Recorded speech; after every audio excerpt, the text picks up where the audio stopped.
So I wanted to make a video on how to disassemble one of these Bosch E-throttles. I couldn't find one anywhere on the internet, so decided to make my own video once I figured out myself how to get the thing to pieces, thankfully without breaking it.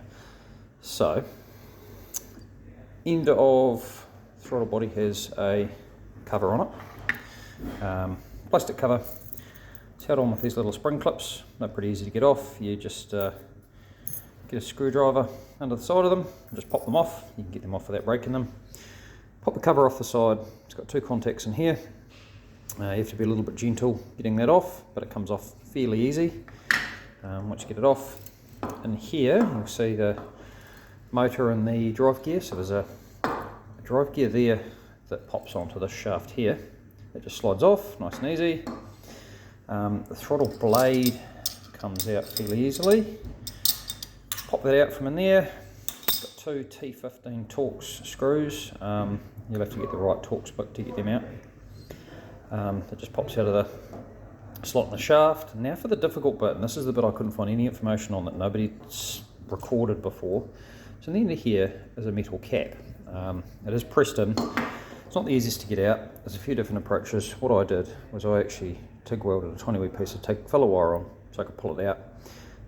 You could press that in and reuse it. I haven't found any replacement ones of these yet, but I was just going to machine up a wee aluminium plug and just press it in there. I have heard of people that have jammed a wee screwdriver through and punched a hole in it and popped it out. There's no real elegant way to get that out, but it's a bit of a necessary to get the thing to pieces. Now once you get to this stage, this is the difficult part.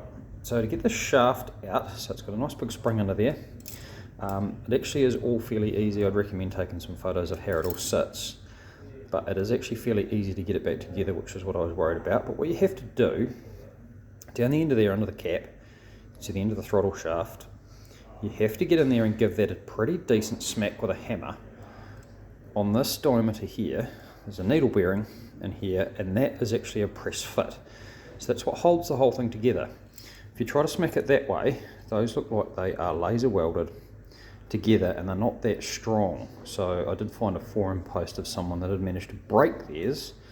Bear in mind this is a brand new throttle body and I want to pull it to pieces to weld a snout to the end of it.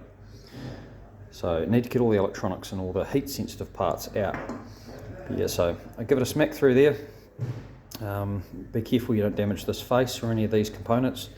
You have to be super careful about these brush contacts in here too. They're very delicate, so make sure you don't damage those. But a couple of smacks down there with a punch and a hammer, and this does actually come out. It's still tight. I can't do that one-handed, but that will come out. So I'll be able to knock that out. Two T20 Torx. Just take the motor out. Motor just pops out.